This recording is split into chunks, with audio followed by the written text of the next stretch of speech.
You want to see a happy, fat little bushcrafting man, here it is. I'm down to the nutty bar. I don't know why I'm looking at my phone. I just remembered I can control my GoPro with my phone, so that's even cooler. Yeah, I'm not real good at this. Yeah, I mean, I'm like 3 or 4 trips in on doing this. I mean, I hunt and fish and do all kinds of stuff, but as far as trying to video and bring you all along, it's a different story. I got a lot of respect for the guys that do it. There ain't no doubt about it. So, but I just want to bring you back. I'm eating a nutty bar. First piece of sweets I've had in 2 weeks. Ooh, it's so good.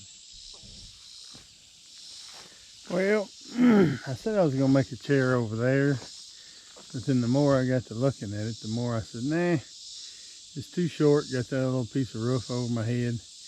I don't want to sit. I can just sit on my bed. This is kind of what I was going to do. I did this last time we was down here. Just wrap the frap tight around the back of the tree with your limbs kind of beat out in the front, and then you just take that bank line and tie it real tight, and that makes it bind against the tree. You can see where it's wore on that tree.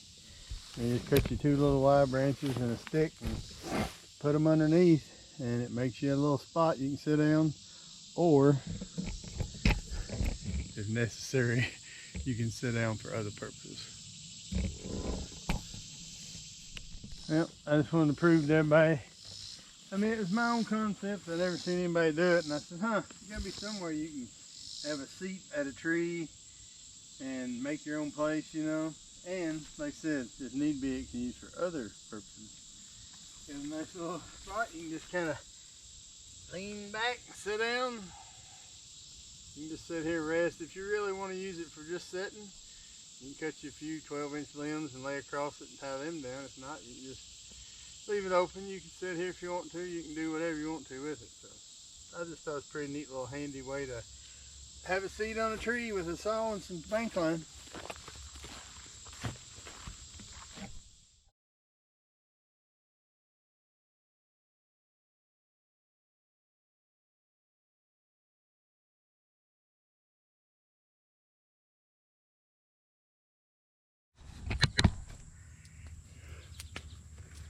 I don't know if you can see me.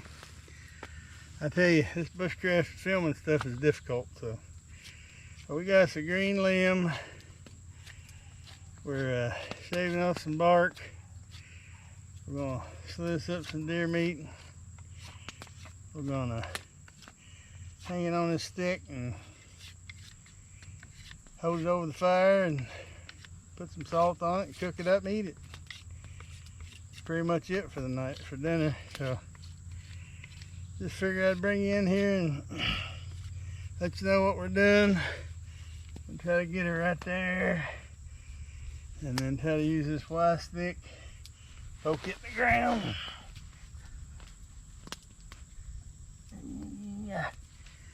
and hang that guy right there. Yeah, I need to be a little closer. A little closer. See if I can. Nope, I ain't got it. Well, maybe I can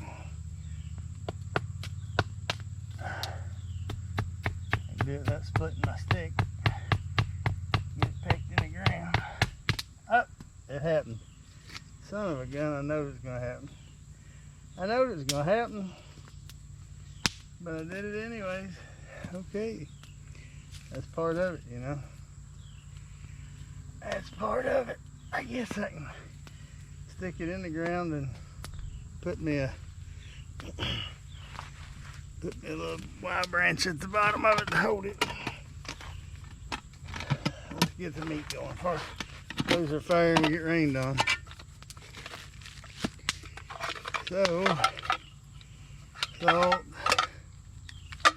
deer meat. Probably be best if we were in some kind of crazy terrain where bears were present to do this elsewhere, but the only worry around here is coyotes, so we can handle a coyote if we got to. We're gonna thread that on that stick. So I need to point that stick up a little better. Put my deer meat back on my plastic here. Put a sharper point on my stick. I don't know about you guys, but I like my meat medium anyway, so probably won't need a whole lot of cooking. I was gonna make fried potatoes, but seems how it's looking nasty out here, I figure it'd be hard to get skillet out, oil out. We might still yet get it done that way, but for now, let's just try to get us some meat cooked.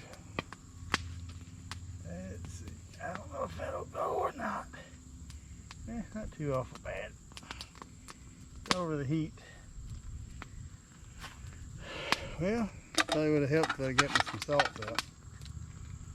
So, I got salt and these little straw packs, and vacuum sealed them shut, or sealed them shut, so that way they can just set in a medicine tin.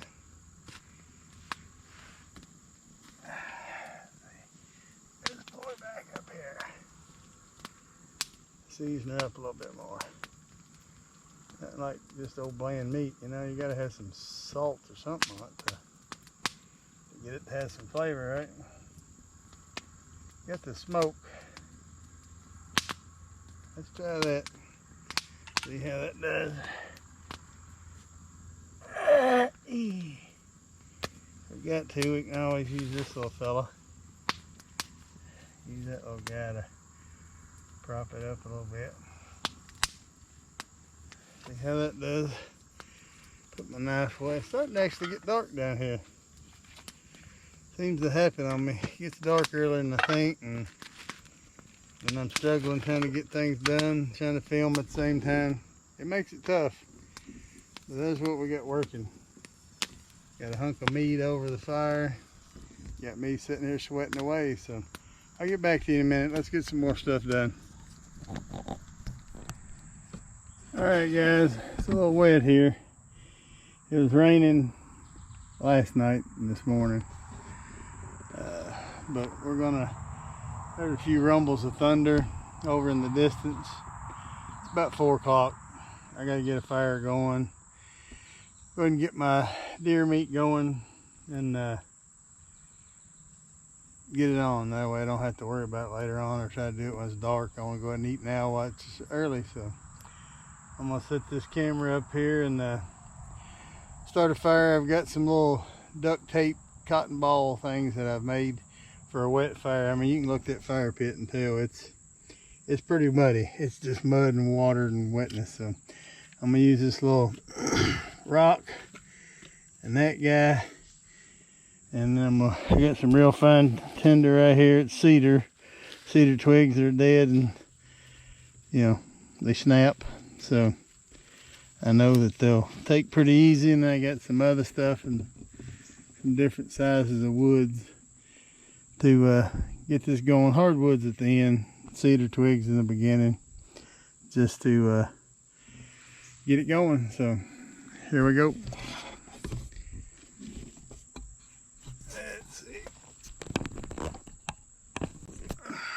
Get out my knife. Now I made this knife. This is a knife I made after the Skookum bush tool. Joe Garcia out of Arizona and Morris Kahansky. It's a grind to shape oak handle. Got a steel butt cap on it. Made a little neck holster for it. Tied around my neck. Got a double fisherman's knot that'll cinch up, make it adjustable. I can't hardly wear things around my neck much anymore. I got a great big old neck, and so I keep it in its pack. Alright, let's get out our Gorilla Tape fire starter and our ferro rod, and pretty much this ought to do it. Got a little piece of duct tape, got some cotton ball with some wax in there, I just cut it in an X in the middle, fold it out, fluff it up, get the a lot of Vaseline there. I got some Vaseline mixed in with it also. I've seen this work before. I've made it work before. They burn about 4 or 5 minutes, so they do pretty good. It's wet like this, and might as well use what you got. I think I cut the wrong side open, so it might be harder to get it to take a spark. So let's see what we got here. We got a lot of glue and we got a lot of fluff. Let's give it a try, see what we can get. Hopefully that's in frame. There we go. Just that simple. Put that guy in there. Get our twiggies. Get our cedar twigs. Get them mashed down. Broken up, laid in there. See if we can get that take off. It should take off pretty good. Like I said, them things burn for 4 or 5 minutes. You got some time. Try to get it to catch and grow. Try to get some little bitty tender. I may have went too far too fast here. Let me get some smaller tender on top of it. See if I can get that stuff to growing.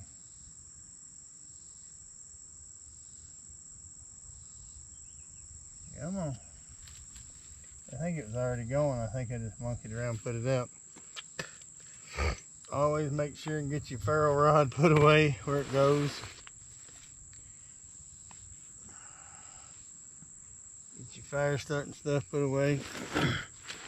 I got a little thing in here that's pretty handy when it comes to lighting a fire.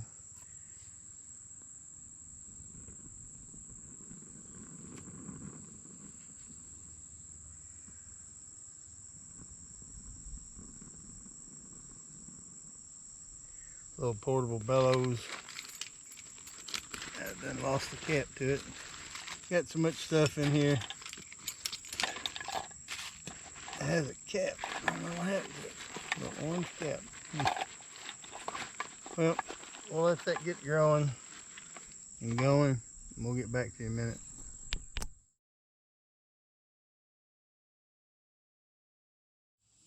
Well, if you've ever deer hunted, you know you gotta sit comfortably. Now this ain't gonna be extremely comfortable. I'm gonna put a little seat pad on top of that, but it'll be a 3-hour sit, leaned up against a tree, watching the woods, see where the deers are coming from. Just a quick improvised thing. Nobody even knows I'm hunting here. Deer won't bother them. So let's give her a try. I added this little, it wants to lean that way, so I added this little diagonal, try to see it snap down here and brought it over so it can't rack that way. When you come this way, the string loosens up, but it naturally wants to go that way for some reason. So got me 3 little branches on it. I can sit here, get me a little foam pad on top of them sticks, and I think I'll do all right. I think I'll be okay. So, little improvised bushcraft project just to make deer hunt a little better, a little easier. So you can always sit on the ground, but it helps just to have enough height so I can see out in the field, see down the hill, see over there. And like I said, something to lean your back on. Put me a little 1-inch foam pad on there. I think I'll be just fine. It ain't gonna fall. It wiggles a little bit, but that's all right. Let her wiggle.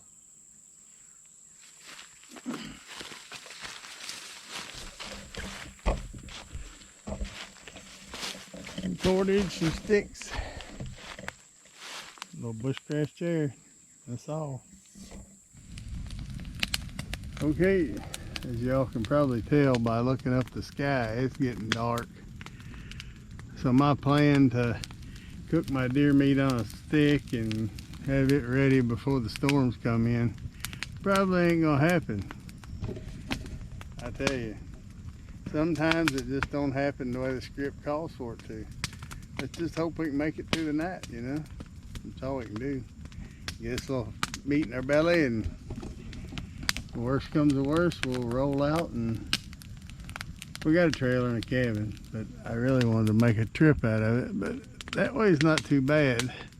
But back over there, it surely is gray. It's pretty nasty looking. So, I mean, that's the east over there, and that's the north. So, and the storms usually come out of the southwest. I'm hoping it holds off back that way. So, we'll see in a little bit. Times when life gives you rain showers, you just cut taters with it, you know what I'm saying? Maybe we will have taters.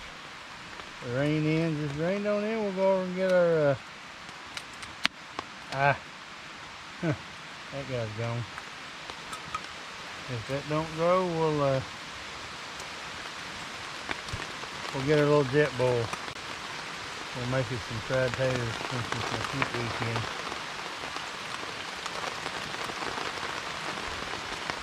But we'll just make the most of it, that's all we can do. Make the most of it.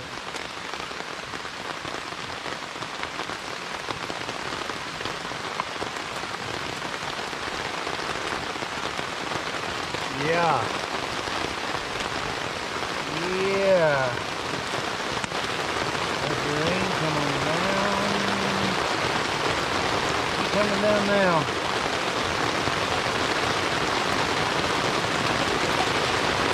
That's gonna put my fire out. Gone. We're gone.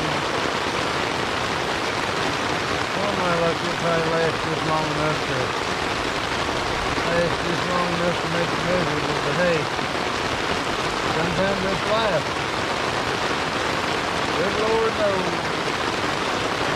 Only good Lord knows. Okay. Jet bowl it is, it looks like, huh? Let's get away from it. Well, ladies and gentlemen, it looks like our bushcraft trip is officially washed out. But guess what? Sometimes that's what happens. You gotta be prepared for stuff. I got my deer meat sliced up. I got my taters sliced up. Got everything sitting here with me in the dry. Ain't nothing getting wet. Fire's been rained out, that's alright. I got a jet bowl just here left up. As long as my jackery don't get wet and it's not, I'm sitting here in the dry listening to it rain. Don't get no better than this, people. Don't get no better than this. Yeah, well, you know, sometimes, son, it just rains on your parade. But it is what it is. I had a fire built. I had everything going my way. I had my taters cut up. Had my deer meat on a stick over the fire. I was going to get an early supper, but it don't make no difference now. Now it's a rescue situation. Can I make it through the night? That's all I know to do. Hope the creek don't rise.